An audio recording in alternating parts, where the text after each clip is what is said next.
That's right. You know that's right, Ruby. We appreciate your optimism. Hey, every Wednesday, I'm trying to give you positivity. That's right. Hours to go. I know. Hey, I'm not Don't look at it like that. Just think we're closer to the weekend. All right, so we're going to talk a few things today. Yeah. One, coronavirus, we're going to do first, and then primaries that happened yesterday, what we're looking ahead to.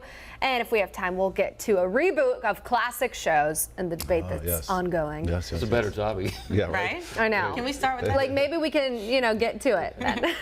Coronavirus, so obviously we want to give everyone some new updates here. We know that we have at least 1,000 cases here in the country. Yesterday, Governor Roy Cooper declared a state of emergency here in North Carolina. He's going to talk again today in Charlotte, this time probably around noon. We've been carrying them live during the noon show. With one isolated town, New Rochelle, New York, is totally isolated. Yeah. The Mosque area. That's, just kind of cordoned off. That's the first where time that's happened. Yeah. So that's where they are setting up an emergency containment zone, and they're sending the National Guard. And we were reporting this morning, Billie Jean reached out to CMS because they had students that were flying to New York for a field trip and sent them back. Obviously. The state of emergency here in North Carolina, a lot of folks wonder, okay, what does that mean? Right. It's similar to when we have a state of emergency because of weather. It actually, what it does really is free up funds for the governor and lawmakers and cabinet secretaries to use in situations like this, and also frees up some resources and reallocates Things them. happen more spontaneously that way. Exactly. It just makes things, the response, whether it's to a coronavirus or whether it's a snowstorm or a flooding, it makes the response time quicker is what it does from a practical standpoint. That's what it does. You know what I thought was interesting that you connected the dots on was the whole how we get in our head during scary times, whatever it is, to go out and buy in bulk, and that's why we see the store shelves clear. It's seriously just like it's a psychological thing. It's we go into like sort of survivalist mode. It's like again, it's like when a snowstorm hits and we go and we buy all the milk and eggs and that's the part I've never understood. Why specifically milk and eggs? Why just those two products? But every time, literally, milk, eggs, bread. Ever since I've been in the business, when I started as a teenager, it's a couple years. It doesn't matter. All the milk and bread has been gone, and I guess people just live on that. But this time around, people are getting toilet paper. Yeah. And they're doing so for what reason? It's a survivalist thing. It's a psychological thing. It's people go into survivalist mode, and so they feel the need to go and buy this stuff. And water. And they're buying water. Yeah, like water's out of like an instinctual need to stockpile stuff in an emergency. It's a psychological thing in our head. Yeah. I thought, and part of that was that when you see the empty shelves, you want to then go buy more. It creates more panic. Yeah. Because we're not telling you to do this, folks. Right.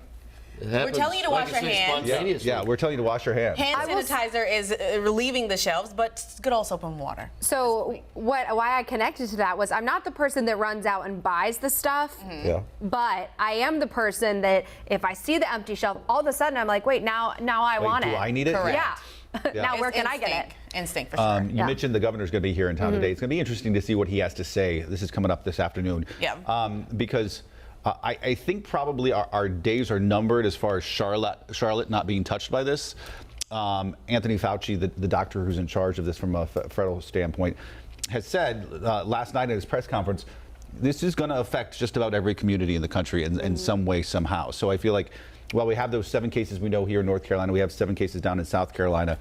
I think just statistically, the days of Charlotte, we're a major city, not being impacted with an international airport and things like that, I think are short. Numbered, Yeah, numbered for sure. I know that locally we have Duke and USC, University of South Carolina, that are making changes. So basically, Duke is saying they're extending their spring break to prepare for their students to do online schooling after spring break.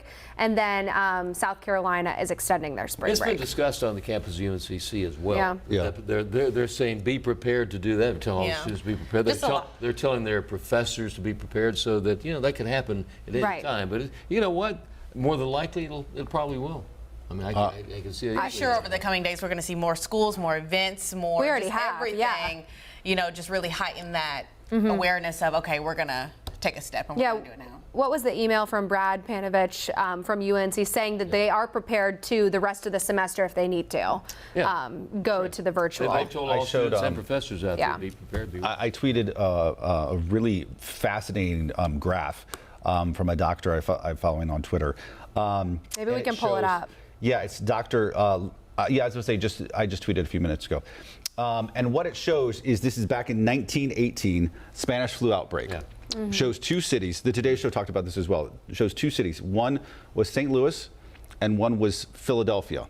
St. Louis had imposed the sort of social distancing that you hear people talk about. Philly did not and went ahead with a parade of 200,000 people. You can see Philly is the dark line. That's interesting. That's the mortality rate and the death rate in Philly in 1918.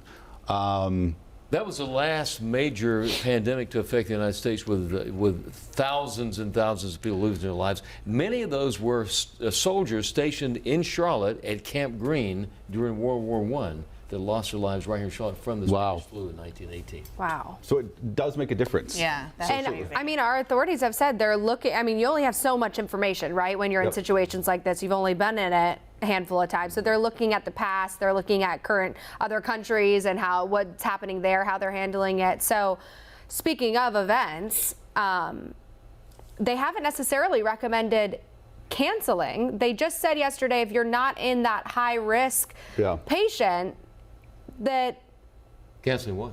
Like big events, you know, having crowds at sporting events, upcoming parades for St. Patrick's Day. And you're basically saying continue on with your plans if you are in that range of healthy, young. And if you're sick, if you know anyone that's sick, don't go, obviously. Make sure you're doing everything in addition, especially if you're going to these events. But only really for those high-risk patients, they should be in isolation or avoiding the crowds and everything. Still, you have places like Boston that have canceled their St. Patty's Day parade, as well as Dublin and other big cities. So do you think that it does make me wonder? I wonder about Charlotte. Yeah, whether they're going to. Still haven't heard of any cancellations. And of course, they have the huge bar crawl here. I mean, that's like the biggest, happening this weekend. It's like the biggest in the country. I mean, it's a big financial. It's enormous. I know you hear bar crawl and you're like, oh, bar crawl, but I mean, you have a lot of people. There's 30,000, 40,000 people. It's looking crazy. forward to that. You know, and to Larry's point, it's a huge financial toll. And also, you have Charlotte, you have Savannah, you have Chicago. They have big St. Patty's Day events going on this weekend. I haven't heard about cancellations in Savannah or Chicago. I haven't either. We pulled a list of events in Charlotte because we just saw an email yesterday of everything that we're basically keeping our eyes on. But I think the most upcoming is the parade this weekend, which we're all, I mean, I'm planning on walking in it. And we haven't heard yet if they are canceling it. But what's sort of crazy when you think about this, because I mean, we're in this on a day-to-day basis talking about it. And I know folks, you at home, you're watching this and tracking it yourself with your family. About a week and a half ago, we did not have a confirmed case here in the United States. And now we're up to 1,000. Things have changed. The numbers spike so quickly. It's astonishing. And how many carriers are out there? That don't know it. That we don't know. That don't know it yet. I will say, thankfully, since we are looking to China, where the outbreak started, they said at last check, I think it was yesterday or the day before, 70% of people that had the virus have recovered, and they only had maybe 24 new cases, which is relatively small considering the numbers. So hopefully this is going to not last too long. I mean, those are definitely crossed. Not into late spring, at least, I would hope. Yeah, although, I mean, if you look at some of those epidemiologists on Twitter and stuff like that, I mean, they project this is going to be, I saw one estimate yesterday that will peak in 3 months. And it's like, what? It's a long time. Are you kidding me? A long time. Peak in 3 months? And granted, I don't think anybody knows exactly how this is going to play out, but I mean, I think some scientists feel like, all right, folks, settle on down, because we're in for a long run. A long run. When you consider we've only been doing this for a week and a half. All the major events just in Charlotte alone. You got at the Speedway. You got the races in May. Gosh. You got the big Rolling Stones concert, Billy Joel concert coming up. I mean, so many outdoor events going on. So many gatherings, and will they be canceled, postponed? Local businesses that rely on those big events. I think my, really only two concerns are, I'm not scared necessarily to get the virus myself, but I'm scared about being out of work for 2 weeks if I did, and then I'm scared of giving it to somebody that it would be harmful to them, more so than me, I would think. So it's definitely, because we've talked about, does anyone in this building have it? You don't really know, because you don't necessarily show the symptoms. And it's important to keep in mind, too, that Charlotte is a convention town. Yes. I mean, we attract conventions on a daily basis. I mean, you never know what all groups are gathered up at the convention center and the hotels and stuff in Uptown. Who are coming from all over. Who are coming from all over and bringing a ton of money to our city. And if this thing continues, this could have a really think about the RNC that's coming RNC, here. I mean, that's the sort of pinnacle of our conventions, over the summer. But between now and then, there's a bunch that happen on a day-to-day basis that we don't talk about and we don't cover. Right. But that if they stop, it's going to be a big blow to the city. If you think about this in reality, with all what you're talking about, the financial the financial situations in every city, this could be devastating. Devastating. To the nation's economy. It's we always talk about terrorism, the different forms of terrorism. This right here is the worst form of terrorism we could ever have. Not that it's really terrorism, but it affects every single person in every country around the world. 100%, which is just a weird thing that we're not used to seeing something like that. Maria had to cancel her birthday, everybody. She's sad. Because of coronavirus? Cancel your birthday or birthday party? Oh, wow. Right? Well, cancel your birthday. We want you to be around. I'm scrolling through a couple of the comments right now. Kurt says, I have 2 rolls of toilet paper that I'm willing to trade for 50 grand, so DM me. Hey. There you go.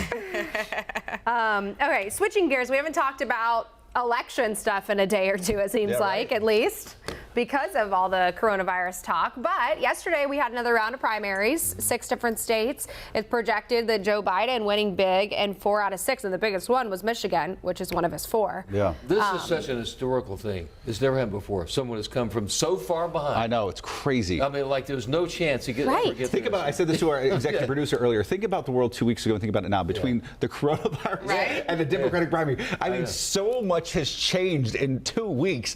It's like, wow, like what happened? I'm sure his head's spinning. It's got to be. So, I mean, was it literally the Carolinas that turned South things Carolina. around? It was Jim, solely? It was Jim Clyburn, Clyburn endorsing him, and I say that because people coming out of the polls, 50% of them said that his endorsement mattered in South Carolina. And you said before this, the primaries in South Carolina that he would need that to have that momentum, because if he didn't, then that would be the end. But at that time, he needed it solely to survive. Yep. Correct. Yeah, you know what? The combination of the Clyburn endorsement actually winning South Carolina, and then Pete Buttigieg and Amy Klobuchar bowing out, all within like a 3 or 4 days time period. I mean, it completely re-energized his campaign, and Bernie's never been the same since either. And I think honestly, I don't know what Bernie's going to do. I know he has some really adamant fans and followers behind him, but it's a tough road to hoe thinking about how he goes forward. Because the thing is with Joe Biden is not only does he has momentum, or Joe-mentum as some call it, he's winning across the board as far as different parts of the country. Like he's winning across the South, which political analysts will tell you is the biggest thing for Democrats. They've got to win some of those southern states, and he's swept them. He's winning Midwest, like Michigan.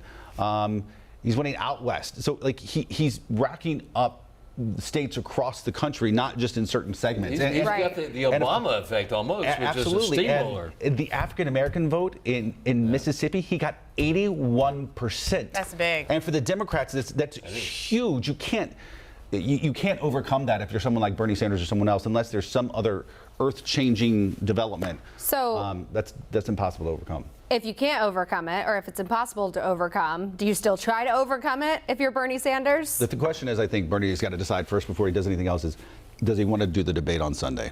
That's the next big debate. Okay. It's the debate this Sunday. CNN has said it will not have an audience because of coronavirus. So it will create a completely weird dynamic for men who are used to debating in front of an audience, getting cheers, getting, and Joe, the thing is, Joe Biden has not done that great in the debates. No, he's not. And he's not. Bernie Sanders has. So we'll see in that situation without an audience, just the two of them facing each other like that. I just think, the campaigning is so strategic, because it's so funny. Biden's latest one that I saw is like, hey, Bernie, like, we're friends. We're going to, we were in this for the same reason. So see you, let's just write this off. Definitely interested to see how that's going to pan out. Yeah. Okay, before we go, Ben and I publicly announced that we issue of the day disagreed on TV shows. No big surprise there. He posted this poll basically asking if you could have a reboot of a few of these shows that were on NBC, which one would you pick? We ran a story about that MASH, not one of these, but MASH was the #1 show people would want to reboot, which I thought a little bit was surprised by that. Here it is, ER on the list, Parks and Rec on the list, and so I thought, okay, well, a bunch of those there are NBC shows. So I asked the question on Twitter, if you could reboot one show, pick one. You see right now, Friends is in the lead, but as you can see, it's a pretty close competition. I mean, throughout the morning, Let me ask this: when you say reboot, now is that a reboot with the original cast, or well, that's impossible in some cases. That's what I'm saying. It's totally impossible. Golden Girls, you would have a one-woman show with Betty White. Friends, you could, I think. And Seinfeld definitely could. A Twitter follower pointed out to me correctly, and it was a fair point. Hey, we don't have any shows in there with folks of color. Yeah, someone tweeted Fresh Prince of Bel-Air. Perfectly good point to be made. I will say though, I originally put The Cosby Show, which was my personal favorite growing up. But that presents a lot of other conversations about Mr. Cosby that I thought, okay, you know what? We'll avoid the conversations about Mr. Cosby because also 227 back in the day, Jack A. Harry. This is before your time. Loved that show. Marla Gibbs was on that show. You had the other Cosby spinoff, which was. Not Fresh Prince, you just said that. Different World. Dwayne Wade. Right. Dwayne Wade. Yes. That was another favorite of my show. NBC was so many shows, like, honestly, when you think about it. There's a reason you said must-see TV. The Cosby Show. I mean, that was NBC dominated. I know. Thursday Honestly, nights. even though you don't want to talk about the Cosby Show because of the comments that you could, get with that, but it was that was your dad. Oh. That was your family. I wanted to be a Huxtable. I really did. Really You anxious wanted to to know whether live. people want the, you can't have the original cast. You don't want to reboot if you could have the original cast, because if you do a reboot and it's not the original cast, I'm Then just it's not not the sure. same. I wouldn't wanna watch it. I cannot imagine MASH without that original group they had there. I couldn't imagine Seinfeld. ER had a ton of people in it. George Clooney was in there at one time. Roy says Family Matters. Oh, Family Matters. I forgot about Family Matters. Urkel. Yeah. I will say, when shows reboot, like I love Full House, but Fuller House wasn't into that. It's like atrocious. I know. Has there ever been a successful reboot? Will and Grace was like somewhat successful, like in the first few episodes, but I don't think it really. The Sopranos. Just went away. See, you can't do that. I mean, you just Tony's gone. So that should be the question. The next question: would you want to see a reboot, or would you be okay with a newer cast? Oh no, not a newer that's cast. Just the name of the show. A reimagining. Yeah, that's a reimagining. Yeah. It's the same name with the same people. I would want to see the same people, regardless how old they are. I would love a reboot if you had the original cast, Andy Griffith's show, because I love the Griffith show. But there's no way. Yeah. Those guys are gone. Yeah. I'm scrolling through. We had a question in there. I'll answer it in the comments after the show. Now Don't worry, we what see was the your Golden Girls comments. song? Trust I kept me. singing it earlier. Now I forgot what it was. From what show? Golden Girls. What was it? What about Golden Girls? The name of the theme song. Thank you for being a friend. Yeah, I was Travel the world back again. Yeah, I agree. Sure, you're a pal and a Jackson confidant. Brown song. Yeah. That was good. And if you threw a party, you invited everyone you knew. Okay. You would see the biggest gift would be from me. Right. And the card attached would say, thank you for being a friend. Thank you. Thank you for being a friend. Bye, guys. See ya.